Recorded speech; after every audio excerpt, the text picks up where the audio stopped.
হাফেজ নিয়োগ দেওয়া হবে কেন্দ্রীয় মসজিদে। অনেক হাফেজে কোরআনরা সিরিয়াল ধরেছে, তারাবি পড়াবে।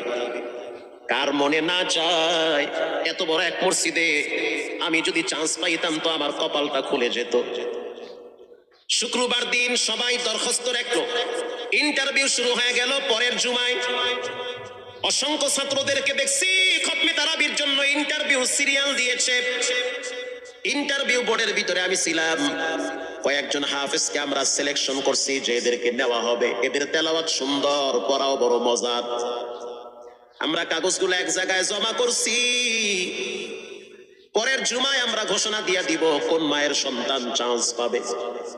পরের জুমায় যখন জুমার নামাজের পর 3টার দিকে যখন আমরা বসে বসে ফলাফলগুলা দেখতেছি যে কাকে কত নাম্বার দেওয়া হয়েছে, দরওয়াজা লাগায় দিছি, জানলা লাগায় দিছি, এসি ছেড়ে দেওয়া হয়েছে, সব লাগানো, বাহির থেকে কিছুই দেখা যায় না।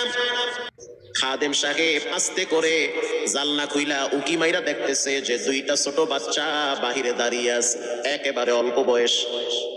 খাদেম প্রশ্ন করলো, তোমরা কারা, কেন আসছো? বলে, আমরা 2 জন আসছি খতমে তারাবির ইন্টারভিউ দেওয়ার জন্য। খাদেম সাহেব একবার পায়ের দিকে তাকায়, আবার জামার দিকে তাকায়, কারণ কথার সাথে বাহ্যিক সুরত মিলে না। অন্য ছাত্রদেরকে দেখছি কত উন্নত পোশাক পরে, গেটআপ কত সুন্দর করে ইন্টারভিউ দেওয়ার জন্য আসছে। আর এই 2 জনের দিকে তাকায় দেখলাম মনে হয় রাস্তায় ভিক্ষা করতে করতে আইছে, মানায় না, একেবারে গরিব। খাদেম বলল, ইন্টারভিউর ম্যাচ শেষ, চলে যাও বাড়িতে, নেওয়া হবে না। যাদের ব্যাপারে পরীক্ষা নেওয়া হয়েছে তাদের ব্যাপারে ঘোষণা দেওয়া হবে। বাচ্চা 2টা নাসরবান্দা বলতে আছে, আমাদের তো টাকা নাই যে আমরা ভাড়া দিয়ে এখানে আসবো। বাবাই বড় কষ্ট করে 2-4টা টাকা জমা কইরা পকেটে দিয়া পাঠায় দিছে, জন্য আসতে দেরি হয়েছে। খাদেমের বড় মায়া লাগছে, কারণ খাদেমও গরিবের সন্তান। ভিতরে গিয়া মুয়াজ্জিম সাহেবের বলতে আছে, ও ভাই, বাহিরে 2টা বাচ্চা দাঁড়ায় আছে, ওরা নাকি হাফেজে কোরআন, কিন্তু দেখলে তো মানায় না। মুয়াজ্জিম সাহেব ধমক দিয়া বলতে আছে, কোনো সুযোগ নাই, দাঁড়ায় দাও।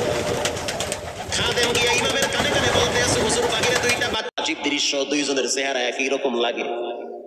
2 জনের চেহারা একই রকম লাগে, কে বড় কে ছোট বোঝা বড় কঠিন হয়ে গেছে।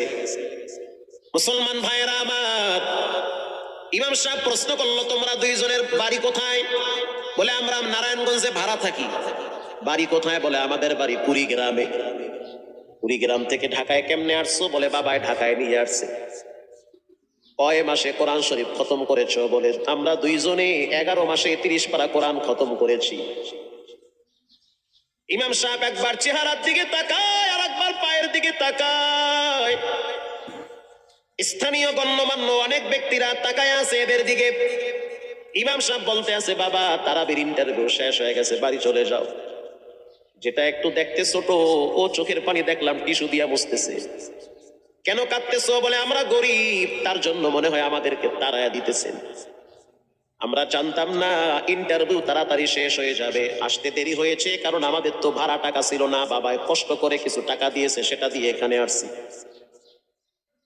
এবার মুহাদ্দিস সাহেব বলতে আছে, তাহলে একটা কাজ করো, তুমি কিছু তেলাওয়াত করে শোনাও। 2 জনেই উত্তর দিল যে, আমরা তেলাওয়াত করলে তো আর নিবেন না, আপনারা প্রশ্ন করেন, আমরা 2 জনই উত্তর দিব। আমি তো আশ্চর্য হয়ে গেলাম, জীবনে কত হাফেজ দেখছি, এরকম হাফেজ দেখি নাই। প্রশ্ন করবেন, আমি উত্তর দিব। বুঝতে পারলাম ভিতরের খবর কেউ না জানলেও একজন জানেন, তিনি হলেন কে? মুহাদ্দিস সাহেব বলতে আছে, বাবা, প্রশ্ন করব, ঠিক আছে, তোমাদের মন মতো একটু তেলাওয়াত করে শোনাও। তেলাওয়াত যদি মানসম্মত হয় তাহলে ইন্টারভিউ নিব, যদি না হয় তাহলে ছাঁটাই করে দিব। এবার ছোট যেটা সেটা তেলাওয়াত শুরু করলো সূরা তাহা থেকে।